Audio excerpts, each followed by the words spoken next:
আসসালামু আলাইকুম ওয়া রাহমাতুল্লাহি ওয়া বারাকাতুহু।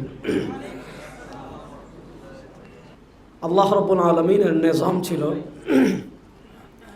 ইমাম বুখারী রাহিমাহুল্লাহ সহিহ বুখারীতে বর্ণনা এনেছেন, কানাত বানু ইসরাঈল তাসুসুহুমুল আম্বিয়া কুল্লামা হালাকা নাবিয়্যুন খালাফাহু নাবিয়্যুন। আল্লাহ বনি ইসরাইলকে নেতৃত্ব দেওয়ার জন্য আল্লাহর নিজাম ছিল। আল্লাহ একের পর এক নবী এবং রাসূল পাঠিয়েছেন। বনি ইসরাইলের সর্বশেষ নবী ছিলেন হযরতে ঈসা। হযরতে ঈসা আলাইহিস সালাতু ওয়াস সালাম কেন্দ্রিক ব্যাপক শিরিক ছিল সমাজে। বিশেষ করে ঈসা আলাইহিস সালামকে খ্রিস্টানরা আল্লাহর পুত্র মনে করত। তো তারা তাকে শুলিতে চড়াতে চেয়েছিল। সে প্রসঙ্গে আমি কথা বলবো না। আল্লাহ শুধু কোরআনে এতটুকু বলেছেন, এতটুকু শোনাচ্ছি আমি আপনাদের। ওয়ামা কাতালুহু ওয়ামা সালাবুহু ওয়ালাকিন শুব্বিহা লাহুম। আল্লাহ ঈসা আলাইহিস সালামকে জীবিত অবস্থায় আসমানে তুলে নিয়েছিলেন। ঈসা আলাইহিস সালাম দুনিয়া থেকে আসমানে চলে যাওয়ার পর আমাদের নবী করিম সাল্লাল্লাহু আলাইহি ওয়াসাল্লাম দুনিয়াতে আসার মধ্যবর্তী যে সময়টা রয়েছে, সে সময়টার একটা বড় অংশকে আমরা জানি আইয়ামে জাহিলিয়াত হিসাবে, মূর্খতার যুগ হিসাবে। আপনারা যারা মুফাক্কির ইসলাম মাওলানা সৈয়দ আবুল হাসান আলী নদভী রাহিমাহুল্লাহর লিখনির সাথে যাদের পরিচয় আছে, আমি আমার তরুণ ভাইদেরকে বলবো, সৈয়দ আবুল হাসান আলী নদভী রাহিমাহুল্লাহর কিছু কিতাব আছে যে লিখনিগুলো তিনি লিখেছেন কলমের কালি দিয়ে, কিন্তু তার হৃদয়ের অশ্রুটা কলমের কালি দিয়ে বের হয়েছে। এটা হলো আমাদের আদি হুজুরের পরিভাষা। তার ভিতর একটা হলো মাদা খাসিরুল আলম বিন হিতাতিল মুসলিমিন। দুইটা অনুবাদ পাওয়া যায়, মাদা খাসিরুল আলম বিন হিতাতিল মুসলিমিন। দুইটা অনুবাদই মানোত্তীর্ণ, দুটাই ঠিক। মাওলানা সৈয়দ আবুল হাসান নদভী রাহিমাহুল্লাহর অন্যতম খলিফা ছিলেন আবু সাইদ উমর আলী রাহিমাহুল্লাহ। তিনি অনুবাদ করেছেন মুসলিম উম্মার পথনে বিশ্ব কি হারালো। আর আমাদের সকলের শ্রদ্ধেয় আল্লামা আবু তাহির মিসবাহ হাফিজাহুল্লাহ, তিনি অনুবাদ করেছেন মুসলিম উম্মার পথনে বিশ্বের কি ক্ষতি হলো। যারা এই বইটা সংগ্রহ করে পড়েন, এটা পড়বেন, এক নম্বর কাজ। সেখানে সৈয়দ আবুল হাসান নদভী রাহিমাহুল্লাহ মৌলিকভাবে তিনটা পরিচ্ছেদ করেছেন বইয়ের। প্রথম পরিচ্ছেদে তিনি জাহিলিয়াত নিয়ে আলোচনা করেছেন। সৈয়দ আবুল হাসান নদভী রাহিমাহুল্লাহর একটা স্বতন্ত্র রিসালা আছে। তিনি বলেছেন, এই শতাব্দীর সবচেয়ে বড় শিরিক, এই শতাব্দীর সবচেয়ে বড় ফিতনা হলো বস্তুবাদ। আমি বস্তুবাদ নিয়ে আজকে কথা বলবো না। আইয়ামে জাহিলিয়াত, রাসূল করিম সাল্লাল্লাহু আলাইহি ওয়াসাল্লাম প্রাতিষ্ঠানিক নবী হওয়ার আগের যে সময়টা, আপনি মক্কা বলেন, মদিনা বলেন, পুরা জাজিরাতুল আরব বলেন, এর বাহিরে কিসরা বলেন, রোম বলেন, পুরা যে এলাকা আছে, পুরা দুনিয়া জাহিলিয়াতের অন্ধকারে ডুবেছিল, যেটাকে আমরা সহজ কথায় বলি আইয়ামে জাহিলিয়াত। এটা যদি বিস্তারিত জানতে চান, আবুল হাসান নদভী রাহিমাহুল্লাহর রচনাটা পড়লে তিনি আইয়ামে জাহিলিয়াত সম্পর্কে একটা চিত্র তুলে ধরেছেন আমাদের সামনে। দেখেন জাহিলিয়াত কেন ছিল, কেন এই যুগকে জাহিলিয়াত বলা হয়। নবী করিম সাল্লাল্লাহু আলাইহি ওয়াসাল্লামের অসংখ্য হাদিস আছে, নবী করিম সাল্লাল্লাহু আলাইহি ওয়াসাল্লামের অসংখ্য বর্ণনা আছে। বিশেষ করে আপনি যদি ইবনুল কাইমের জাদুল মাআদ পড়েন, ইমাম ইমাদউদ্দিন ইবনে কাসিরের আসিরাতুন নবওয়িয়া পড়েন, আর বর্তমান পৃথিবীতে যতগুলো বিশুদ্ধ সিরা আছে আরবিতে, তার ভিতর মানদণ্ডে যতগুলো সিরাত উত্তীর্ণ, তার ভিতর অন্যতম হল ডক্টর আবু শাহাবা রাহিমাহুল্লাহ। 1414 হিজরিতে তিনি ইন্তেকাল করেছেন। তার লিখিত আসিরাতুন নবওয়িয়া, এটা যারা আরবি পারেন তারা সংগ্রহ করে পড়বেন। কারণ সিরাতে যেমন প্রচুর সহি রওয়ায়াত আছে, তেমন প্রচুর মুনকারাত আছে, তেমন প্রচুর যায়িফ রওয়ায়াত আছে, তেমন প্রচুর জাল রওয়ায়াত আছে। এবং একটা কথা ভালো করে মনে রাখবেন, আপনি উলুমুল হাদিস, হাদিস বর্ণনার ক্ষেত্রে যেমন তাসহিহ তাযঈফ, জরাহ তা'দিল, আসমাউ রিজাল, এগুলোর জ্ঞান আপনার জন্য থাকা আবশ্যক। রাসূল করিম সাল্লাল্লাহু আলাইহি ওয়াসাল্লামের মানাকিব সংক্রান্ত বলেন, সিরাত সংক্রান্ত বলেন, যে কোনো বর্ণনা করতে হলে আগে আপনাকে তাহকিক করতে হবে। তাহকিক করা ছাড়া সিরাতের কোনো বর্ণনা করা জায়েজ নেই।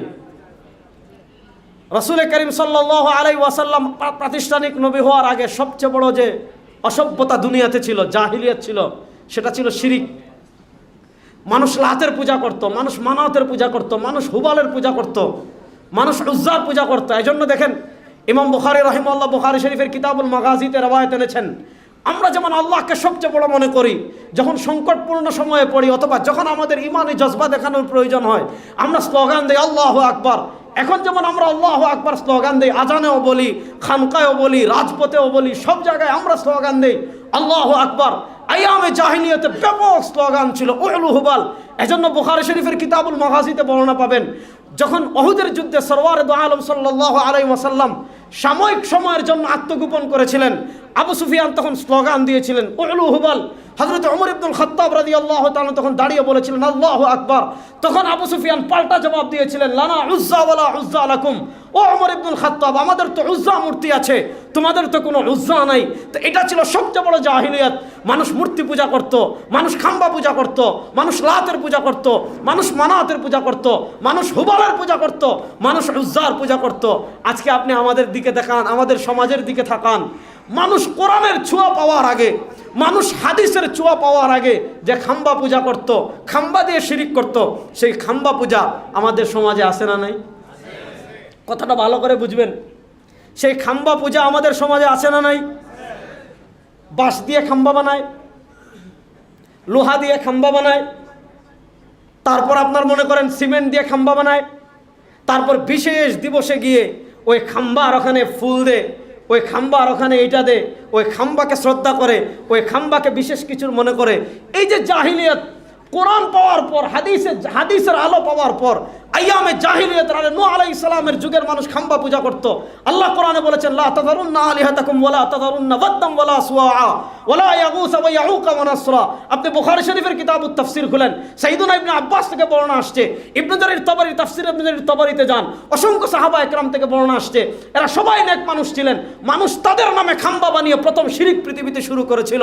আজকে কোরআনের হাত ছোঁয়া পাওয়ার পর, হাদিসের ছোঁয়া পাওয়ার পর, সুন্নাহর ছোঁয়া পাওয়ার পর, সাহাবা একরামের ছোঁয়া পাওয়ার পর, ইমানের ছোঁয়া পাওয়ার পর এই খাম্বা পূজা আমাদের সমাজে আসে না নাই? জাহিলিয়াত কেমনে আমাদের দিকে ফিরে আসছে দেখেন, এক নম্বর। দুই নম্বর দেখেন, নবী করিম সাল্লাল্লাহু আলাইহি ওয়াসাল্লাম যখন সাহাবায়ে কেরাম রিদওয়ানুল্লাহি আলাইহিম আজমাইনকে বায়াত করাতেন, আপনি মুসনাদে আহমদে যান, আপনি সহিহ বুখারীতে যান, অসংখ্য বর্ণনা আসছে। নবী করিম সাল্লাল্লাহু আলাইহি ওয়াসাল্লাম যে সকল জাহিলিয়াত থেকে বাঁচার জন্য তার উম্মাকে বায়াত করানোর সময় স্পেশাল আলাদাভাবে সতর্ক করতেন। তার ভিতরে একটা তিনি বলতেন সুদ খাবে না, একটা বলতেন লা তাকতুলু আওলাদাকুম, বাচ্চাদেরকে হত্যা করবে না, একটা বলেছিলেন চুরি করবে না। আজকে দেখেন আইয়ামে জাহিলিয়াতে যতগুলো অসভ্যতা অন্ধকার ছিল তার ভিতরে একটা ছিল চুরি। মানুষ ব্যাপক হারে চুরি করত। আজকে আপনি দেখেন, আমরা তো গুলিস্তানে যে আমাদের পকেট মারে 20 টাকা 100 টাকা 200 টাকা নেয়, তাকে আমরা চোর বলি। বাইতুল মুকাররম মসজিদে যদি কেউ আমাদের জুতা নেয়, তাকে আমরা চোর বলি। কিন্তু এর চেয়ে বড় জাহিলিয়াত, আপনার পকেটের টাকা দিচ্ছেন, আপনি ট্যাক্স দিচ্ছেন, আপনি রাষ্ট্রের বিভিন্ন জায়গায় পয়সা দিচ্ছেন, চেয়ারে বসে রাষ্ট্রের বিভিন্ন গুরুত্বপূর্ণ পদে বসে যারা আমাদের কোটি কোটি না বিলিয়ন বিলিয়ন ডলার চুরি করতেছে, তাদেরকে আমরা চোর মনে করি না, তাদেরকে আমরা চোর মনে করি না। অথচ আইয়ামে জাহিলিয়াতের যতগুলো জাহিলিয়াত ছিল তার ভিতরে একটা ছিল চুরি। আজকে দেখেন আমাদের দেশে চুরিকে আমরা স্মার্ট বানিয়ে ফেলেছি এবং চুরিকে আমরা চুরি মনে করি না। দুইটা জাহিলিয়াত, তিনটা জাহিলিয়াত, তৃতীয় নম্বর জাহিলিয়াত দেখেন, মানুষ কি করতো? সুদ খেত। এবং আপনি যদি জাস্টিস শেখুল ইসলাম, জাস্টিস মুফতি মোহাম্মদ তাকি উসমানে হাফিজাহুল্লাহ, যিনি বর্তমান পৃথিবীর সবচেয়ে বড় ইসলামিক অর্থনীতিবিদ যারা আছেন তাদের ভিতরে আমি সবচেয়ে বড় তাকে মনে করি, কারণ আমি এগুলা নিয়ে পড়াশোনা মোটামুটি করেছি, তো আমি মোটামুটি জানি। আপনি যদি শেখুল ইসলাম জাস্টিস তাকি উসমানে হাফিজাহুল্লাহ রাসাইলের সাথে পরিচিত হন, এবং আমি বলবো এগুলা যুবকরা পড়বেন, এগুলা পড়া দরকার। আপনি দেখবেন আইয়ামে জাহিলিয়াতের কোরআনের জায়গায় জায়গায় জায়গায় জায়গায়, হাদিসের পাতায় পাতায় পাতায় পাতায় পাতায় পাতায় সুদের ব্যাপারে এত কঠিন হাদিস, এত কঠিন কঠিন আয়াত, ইয়ামহাকুল্লাহুর রিবা ওয়া ইউরবিস সাদাকাত। নসের তো শেষ নাই, নস আমি শোনাতে চাচ্ছি না। কেন সুদের বিরুদ্ধে এত আয়াত, এত হাদিস? কারণ আইয়ামে জাহিলিয়াতের অর্থনীতির মৌলিক স্তম্ভই ছিল সুদ। আজকে দেখেন আপনি কোরআন পেয়েছেন, হাদিস পেয়েছেন, আপনি তো মনে করেছেন জুমার নামাজে যাচ্ছেন, আপনি মনে করেছেন সিরাতুন নবী কনফারেন্সে এসেছেন, আপনি মনে করেছেন যে ওয়াজ মাহফিলে এত লোক হচ্ছে, এক একটা উরুসে আপনি মানুষ জায়গা দিতে পারেন না, তো আপনি মনে করেছেন মাশাআল্লাহ ইসলাম তো আছে। অথচ সেই জাহিলিয়াতের যে সুদের উপর জাহিলি সমাজের অর্থনীতির স্তম্ভ ছিল, আপনি যেই দেশে বসবাস করেছেন সেই দেশের অর্থনীতির স্তম্ভ কার উপর? সুদের উপর। এখানে আমরা যারা আছি সবাই সুদখোর। বলবেন হুজুর এটা কেমন? হাদিস শুনেন, মুসনাদে আহমদে আছে, নবী করিম সাল্লাল্লাহু আলাইহি ওয়াসাল্লাম বলেছেন এমন একটা যুগ আসবে যেই যুগে মানুষ সুদ খাবে, যদি সুদ না খায় সুদের বাতাস তার গায়ে লাগবে। আজকে আমাদের দেশে মাথা পিছু ঋণ আছে না? আমাদের দেশে মাথা পিছু ঋণ আছে না? আমার ভাগে একটা ঋণ আছে না? ভাই আবু তাহা আদনানের ভাগে একটা ঋণ আছে না? মুফতি আরিফ বিন হাবিবের ভাগে একটা ঋণ আছে না, এই ঋণটা আমার রাষ্ট্র এনেছে বিশ্ব ব্যাংক থেকে, চীন থেকে, আমেরিকা থেকে, ফ্রি আনছে না সুদ দিয়ে। তাহলে আপনি বুঝেন আইয়ামে জাহিলিয়াত যতগুলো অন্ধকার ছিল সব অন্ধকারকে দূর করে পৃথিবীতে কোরআনের আলোয় আলোকিত করেছিলেন আমাদের নবী করিম সাল্লাল্লাহু আলাইহি ওয়াসাল্লাম। আইয়ামে জাহিলিয়াতে অন্ধকার ছিল শিরকের, সরওয়ারে দু আলম সাল্লাল্লাহু আলাইহি ওয়াসাল্লাম শিরকের অন্ধকার দূর করেছেন। আইয়ামে জাহিলিয়াতে অন্ধকার ছিল অন্যায়ের, সরওয়ারে দু আলম সাল্লাল্লাহু আলাইহি ওয়াসাল্লাম অন্যায়ের জাহিলিয়াত দূর করেছেন। তিনি কতটুকু ন্যায় ইনসাফ প্রতিষ্ঠা করেছিলেন। তিনি বলেছিলেন লাউ কানাত ফাতিমা বিনতু মুহাম্মাদিন সারিকাত, শোনো আমার মেয়ে ফাতিমা বিনতে মুহাম্মদ সাল্লাল্লাহু আলাইহি ওয়াসাল্লাম যদি চুরি করে আমি তার হাত কাটবো। যে নবী করিম সাল্লাল্লাহু আলাইহি ওয়াসাল্লাম ন্যায় বিচার দুনিয়াতে প্রতিষ্ঠা করেছিলেন, সেই নবীর উম্মত আমরা, সেই নবীর মুসলমান উম্মত আমরা যারা এই দেশে বাস করি, সেই দেশের আদালতে সরওয়ারে দু আলম সাল্লাল্লাহু আলাইহি ওয়াসাল্লাম যে ন্যায় বিচার আমাদের কাছে রেখে গিয়েছিলেন, ইসলাম যে হুদুদ, কিসাস, তাযীরাত তিনটা পদ্ধতি আমাদের কাছে রেখেছে। আমাদের আদালত সরওয়ারে দু আলম সাল্লাল্লাহু আলাইহি ওয়াসাল্লামের বাতলানো পদ্ধতিতে চলে, নাকি ব্রিটিশ আমাদেরকে যে ফৌজদারি আর দেওয়ানি যে ধারা দিয়ে গিয়েছে সেই আদালতে সেই ধারায় চলে? এখন আপনি বুঝেন আজকে আপনি দেখেন আমাদের দেশে আমরা কোন সিচুয়েশনে আছি, কোন পরিস্থিতি আছি।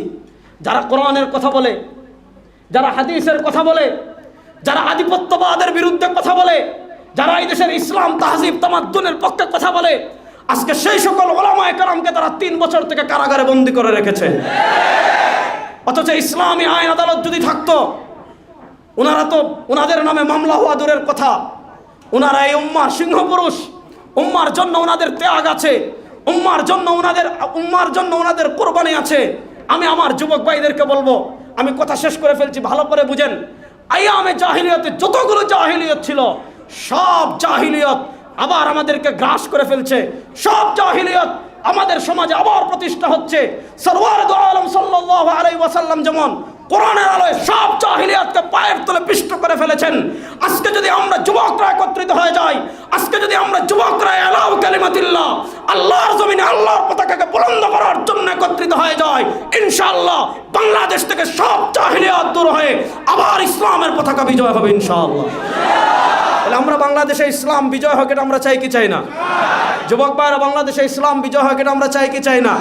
সুতরাং ইসলামকে বিজয় করতে হলে দিন বিজয়ের জন্য আজকে দেখেন ব্রিটিশরা এই কথা বলে আমি শেষ করছি, ব্রিটিশরা আমাদের সবচেয়ে বড় যে ক্ষতিটা করেছে, ব্রিটিশরা আমাদের মাথায় আংশিক ইসলামের সফটওয়্যার দিয়ে গিয়েছে।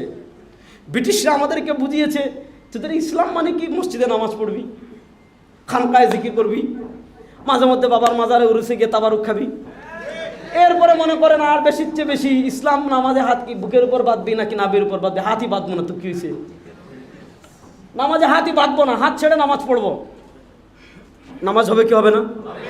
আমিন জোরে না আসতে আমিনই বলবো না তো কি হয়েছে?